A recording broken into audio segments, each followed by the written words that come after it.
Youth మీరు చాలా అలర్ట్గా ఉండాలి. ఎందుకంటే రానున్న రోజుల్లో జాబ్ మార్కెట్ చాలా కష్టంగా మారబోతుంది. ఆల్రెడీ 2023లో పాస్ అయిన చాలా మంది స్టూడెంట్స్ ఇప్పటికీ జాబ్స్ రాక స్ట్రగుల్ అవుతున్నారు. నేను కొంతమంది placement officers, recruiters and students feedback తీసుకొని ఈ వీడియో చేస్తున్నారు. సో వీడియో ఎవరికి ఎవరు మిస్ అవ్వకుండా చూడండి, మంచి ఇన్ఫర్మేషన్ ఉంటుంది. Hi everyone, welcome to Vishnu and ఫహబ్. Let's get into the video. College start అయిన మొదట్లో చాలా మంది మహర్షి మూవీలో మహేష్ బాబు లాగా అదవుదాం ఇదవుదాం అనుకుంటారు. కానీ రియాలిటీలో లాస్ట్కి వచ్చేసరికి 10,000 వచ్చినా చాలరే బాబు, జాబ్ జాయిన్ అయిపోదాం అనే స్టేట్కి వెళ్తున్నారు. పొరపాటున కాలేజ్ అయ్యేటప్పుడు కానీ జాబ్ రాకపోతే చాలా అవమానం ఫేస్ చేయాల్సి వస్తుంది. రిలేటివ్స్లో తలెత్తుకొని తిరగడం, ఎక్కడికి వెళ్ళడం చాలా అవమానంగా ఉంటుంది మనకి. ఇలా ఈ పరిస్థితి మనకు రాకుండా ఉండాలంటే మనం చాలా ఎఫర్ట్స్ పెట్టాలి. ముందుగా మీరు జాబ్ మార్కెట్ గురించి తెలుసుకోవాలి. 2019 to 2022 ఇది సాఫ్ట్వేర్ ఇండస్ట్రీలో హైరింగ్లో గోల్డెన్ ఎరా అని చెప్పుకోవచ్చు. ఎందుకంటే ఈ టైంలో జరిగిన హైరింగ్ ఇంకెప్పుడూ జరగలేదు, ఫ్యూచర్లో జరుగుతుందని గ్యారంటీ కూడా లేదు. స్టార్టింగ్ ఎలా ఉండేదంటే మీరు బ్రాంచ్తో సంబంధం లేకుండా ఓన్లీ మీ ఎబిలిటీస్ చూసేవారు. సో యాప్టిట్యూడ్, రీజనింగ్ లాంటి ఎగ్జామ్స్తో పాటు బేసిక్ కోడింగ్ ఉంటే చాలు మిమ్మల్ని హైర్ చేసుకునేవారు. అండ్ బల్క్ రిక్వైర్మెంట్ ఉండడం వల్ల ఇంటర్వ్యూ ప్రాసెస్ కూడా చాలా లిబరల్గా అయ్యేది. అండ్ 2020లో కోవిడ్ రావడం వల్ల రిమైనింగ్ ఇండస్ట్రీస్ అనేది డౌన్ అయ్యి సాఫ్ట్వేర్ ఇండస్ట్రీ బూమింగ్లో ఉండే టైంలో 21-22 పాస్ అవుట్ హైరింగ్ కూడా చాలా విపరీతంగా జరిగేది. ఈ 4 yearsలో ఎలా ఉండేదంటే on an average 2 lakh per year చెప్పిన ఫ్రెషర్స్ని రిక్రూట్ చేసుకున్నారు, ఓన్లీ ఫ్రెషర్స్. కానీ 2023 వచ్చేసరికి ఆ హైరింగ్ కౌంట్ అనేది 70,000 పడిపోయింది. సో 2 lakh ఉండే ఫ్రెషర్స్ హైరింగ్ అనేది 70,000 పడిపోవడం వల్ల చాలా మంది బీటెక్ చేసిన స్ట్రగుల్ అవుతున్నారు. 2022 వరకు ప్రాసెస్ ఎలా ఉండదంటే కంపెనీ ట్రైనింగ్స్ వస్తాయి, మీరు ఆ ట్రైనింగ్ రిసీవ్ చేసుకునే క్యాపబిలిటీ ఉందా లేదా ఒక్కటి మాత్రమే చెక్ చేసేవారు.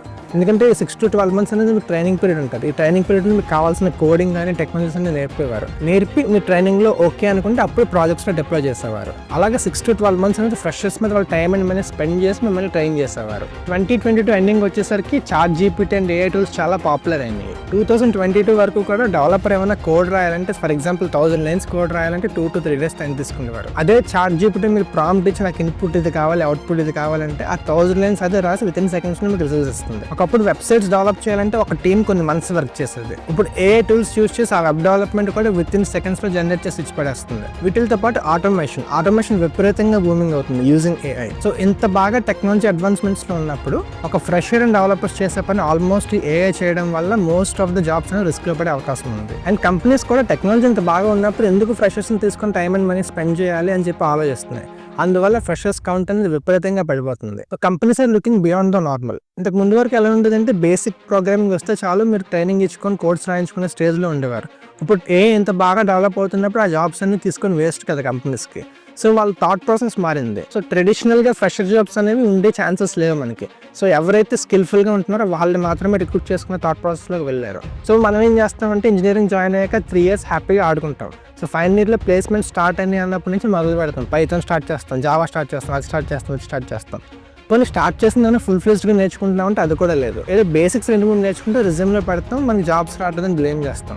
ఈ రోజుల్లో వీటితో కానీ రెజ్యూమ్ పెడితే జాబ్ వచ్చే ఛాన్స్ చాలా తక్కువ ఉంది. ఎందుకంటే కంపెనీస్ థాట్ ప్రాసెస్ మారడం వల్ల కొత్తగా ఎక్స్పెక్ట్ చేస్తున్నారు. ఫ్రెషర్లో ఎక్స్పీరియన్స్ లెవెల్ ఆఫ్ నాలెడ్జ్ని ఎక్స్పెక్ట్ చేస్తున్నారు. దానికి మనం చేయాల్సిందల్లా ఒకటే, ట్రెండింగ్ ఉన్న టెక్నాలజీస్ తెలుసుకోవడం, వాటి గురించి రీసెర్చ్ చేసి దాని గురించి నేర్చుకొని కొన్ని మంత్స్ స్పెండ్ చేయాలి. మంచి పోర్ట్ఫోలియో బిల్డ్ చేసుకోవాలి. మనం చేసుకొని ప్రాజెక్ట్స్ అని లింక్డ్ఇన్లో పోస్ట్ చేయాలి, గిట్హబ్లో పోస్ట్ చేయాలి.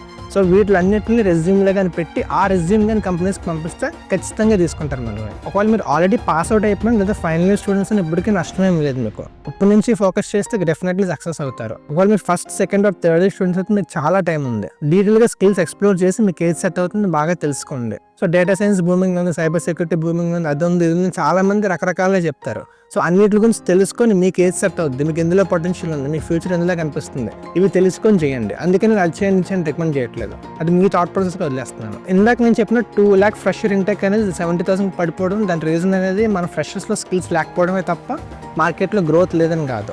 సో మార్కెట్ ఎప్పుడు కూడా డిమాండ్ ఉంది, జాబ్స్కి ఎప్పుడు డిమాండ్ ఉంటూనే ఉంటుంది. మనం దాన్ని తగినట్టు అడాప్ట్ అవుతున్నామా లేదనేది point. That's it for the video నచ్చితే లైక్ చేయండి, మీ ఫ్రెండ్స్ అండ్ ఫ్యామిలీస్కి షేర్ చేయండి. ఇటువంటి ఇన్ఫర్మేటివ్ కంటే మిస్ అవ్వకుండా ఉండాలంటే మన ఛానల్ సబ్స్క్రైబ్ చేసి పక్కన బెల్ ఐకాన్ పెట్టుకోండి. Thank you all, see you in the next video.